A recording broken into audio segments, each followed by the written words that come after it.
Imagine waking up in a wooden house with paper walls, the sound of a gong echoing across rice paddies. You step outside barefoot into the damp morning mist and instantly regret everything. There's no coffee, no toilet paper, no antibiotics, and definitely no human rights. Welcome to Feudal Japan, a land of elegance, ritual, and deeply aesthetic homicide. This isn't the Japan of cherry blossoms and sushi conveyor belts. No, this is a brutal, hierarchical, and unforgiving world where honor was more important than survival, and where most of us wouldn't last 24 hours. So, why wouldn't you survive feudal Japan? Let's find out. First off, let's talk about where you'd end up in society. Feudal Japan was a rigid Confucian hierarchy. At the top, you had the emperor and the shogun, figurehead and puppet master. Then the daimyo, the samurai, peasants, artisans, and merchants. Merchants, by the way, were considered the lowest because they didn't produce anything. They just moved stuff around. Capitalism? Disgusting. And if you're a woman, double points for suffering. Unless you're born into the samurai class, you're probably a peasant, working 12-hour days farming rice for someone else, while eating millet and hoping the tax collector doesn't take your last bowl. And if you're unlucky enough to be part of the burakumin, the outcasts, you're stuck handling corpses, cleaning toilets, or skinning animals. Basically, anything that involved blood or death or poop.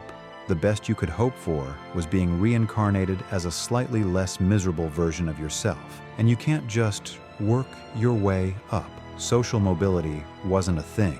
You were what you were. You want to marry up? Good luck convincing a samurai family to hand over their daughter to a rice farmer who smells like a wet goat. And next up, the samurai. You might think being a samurai was all about sword fighting and epic duels under cherry blossoms, but in reality, it was a psychological minefield of paranoia, violence, and mandatory self-harm. Samurai lived by bushido, the way of the warrior. Think of it as a mix between the Boy Scouts and a death cult. Honor, loyalty, and discipline were everything. Make a mistake, dishonor your lord, insult someone's poetry, you're expected to commit seppuku, ritual suicide by slicing your own stomach open with a short blade, followed by someone else cutting off your head to end your suffering. Imagine disemboweling yourself because you dropped your master's lunch. That's not an exaggeration. That happened. In 1582, General Akechi Mitsuhide betrayed his lord Oda Nobunaga. His soldiers caught one of Nobunaga's tea servers, who was just doing his job, and demanded he switch loyalty. The servant refused, so they killed him on the spot. Loyalty unto death wasn't poetic, it was policy. And if you're thinking, oh, I'd just keep my head down and play it safe, too bad. Samurai were legally allowed to kill commoners who showed them disrespect, didn't bow low enough, dead. Made eye contact too long, dead. Accidentally insulted their haircut, dead and dishonored. Basically, feudal Japan was a world where vibes could get you murdered. Let's talk healthcare, or rather, the absence of it. Feudal Japanese medicine was a mix of traditional Chinese medicine, local remedies, and pure mysticism. Illness was often treated with herbal teas, acupuncture, and prayers. Broken leg? Wrap it in bark and hope. Tuberculosis? Sucks to be you. Diseases ran rampant, especially in crowded cities like Edo, modern-day Tokyo, where sanitation was about as sophisticated as a raccoon with a mop. Sewage flowed into the streets. Bathing was infrequent unless you were wealthy. And surgery, done with unwashed tools and no anesthesia. People bit down on sticks or just screamed. Toothache? Hot needle in the gum. Childbirth? No doctors, just midwives and hope. And if you needed surgery, the success rate was roughly the same as flipping a coin blindfolded during an earthquake.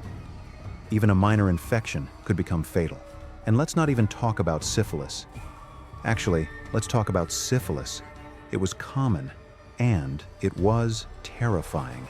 By the late 1500s, syphilis was spreading through the pleasure quarters of Japan, carried by foreign merchants and fueled by the sex trade. Treatments included mercury paste, And, get this, drinking human urine. You know what they didn't have? Penicillin. Or shame, apparently. Feeling hungry? Let's take a peek into your feudal Japanese pantry. If you're a peasant, your diet is 80% rice, if you're lucky. The rest is miso soup, pickled vegetables, and maybe a scrap of fish or tofu. Meat, almost unheard of. Cows and horses were work animals. Killing them was frowned upon, or outright illegal during certain eras. And remember, there were famines, many of them.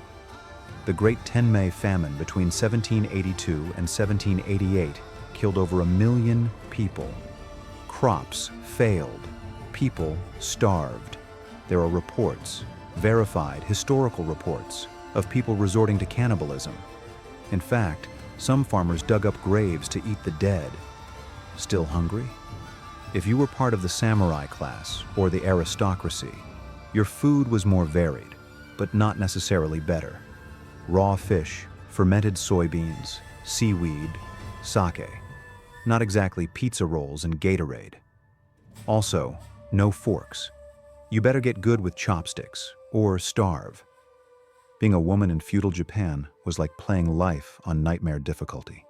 From birth, your role was assigned. Obey your father, then your husband, then your son. Education? Limited. Legal rights? Practically none. Autonomy? Hilarious. Marriage was often arranged. Divorce was easy, for men. A husband could leave his wife for being disobedient, barren, or talking too much. Yes, that was a legit reason.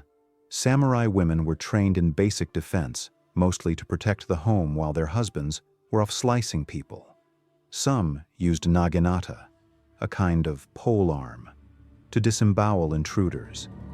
But mostly, their job was to produce heirs, keep the house in order, and die quietly. And if you were a woman in the lower classes, expect to be a laborer, servant, or part of the sex trade. Many were sold into brothels by their own families. The Yoshiwara district in Edo housed thousands of prostitutes, some as young as 12, many of whom never saw freedom again. Love, romance, that was for poets and fools. Think modern justice systems are flawed. Wait until you see feudal Japan's version. Justice was swift, brutal, and extremely public.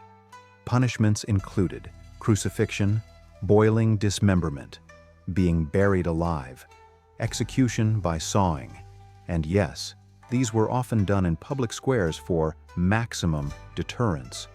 Children were sometimes forced to watch. The samurai class had their own court system, often favoring the elite. If you were a peasant accused of a crime, you had about the same legal leverage as a doormat. Torture was a legal method to extract confessions. False accusations? Irrelevant. Confess under duress. Too bad, that counts. There were no appeals, no lawyers, just pain and judgment. Oh, and collective punishment was common. If one person in your village broke the law, everyone could be punished. Think of it as group detention, but with more floggings.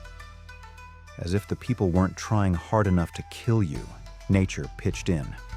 Japan's geography makes it a disaster magnet. Typhoons, earthquakes, tsunamis, volcanic eruptions, droughts, floods, locusts. The 1707 Hoi earthquake? Magnitude 8.6. It caused Mount Fuji to erupt. Yes, that Mount Fuji. The same one tourists take selfies with. That eruption buried villages and destroyed farmland. And then there was the 1498 Nankai earthquake. Death toll, over 30,000. You weren't just fighting samurai and starvation. You were dodging landslides and lava. Agricultural life was a gamble. One bad year and your entire village starved. One bad storm and your roof, made of wood and straw, is now somewhere in the next province. Climate anxiety? Very real. Feudal Japan was beautiful, refined, and deeply philosophical. It gave us art, poetry, and the tea ceremony.